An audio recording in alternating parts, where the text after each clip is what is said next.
নিয়ে আমাকে এমন ভাবে মারছে, আমার গালের মধ্যে এত জোরে জোরে মারছে। আমার পরে বা 2টা থাপ্পড়ে বা 3টা থাপ্পড়ে একটু বেশি ব্যথা পেত, তাহলে সে ওটা যদি কমপ্লেন করতো, আমার সংগঠন আছে, আমার ডিরেক্টর আছে। সামিয়া অথইকে নিয়ে মারধরের অভিযোগে যা বললেন তানজিন তিশা।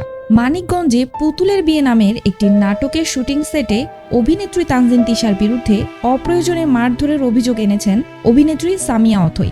মঙ্গলবার সন্ধ্যায় লাইভে এসে কান্নাকাটি করে এই অভিযোগ করেন তিনি। ঘটনা প্রসঙ্গে সামিয়া অথই ওই ভিডিওতে বলেন, একটি দৃশ্যে সহশিল্পী তানজিন তিশাকে আমার চর মারার দৃশ্য ছিল। গল্পে তিশার চরিত্রটি পাগলের। পরিচালক আমাকে বুঝিয়ে দিয়েছেন চর মারার দৃশ্যটি। আমি একদমই আলতোভাবে তাকে চর মারি, কিন্তু ঘটনার পরেই তিশা আপুর মতো সিনিয়র শিল্পী আমাকে পাল্টা চর মেরেছেন। শুধু তাই নয়, শুটিংয়ে সবার সামনে একের পর এক মেরেছেন। এ সময় অভিযোগ করে তিশার বিচার দাবি করেন অথই। বলেন, সিনের মধ্যেই আমাকে মেরেছেন, মেরে গাল ফুলিয়ে দিয়েছেন। আমার চোখ ফুলে গেছে। আমার জীবনে শুটিংয়ে এমন অভিজ্ঞতা কখনোই হয়নি। আমি এ ঘটনার বিচার চাই।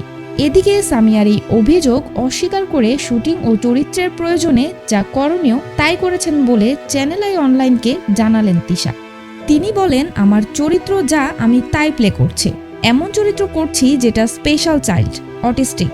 তার চরিত্রের প্রয়োজনে সে মারতে পারে, কামড় দিতে পারে, পানিতে চুবিয়েও দিতে পারে। 15-20 দিন পর এই নাটক রিলিজ হবে, তখন সবাই বুঝতে পারবেন চরিত্রের জন্য কি করা হয়েছে।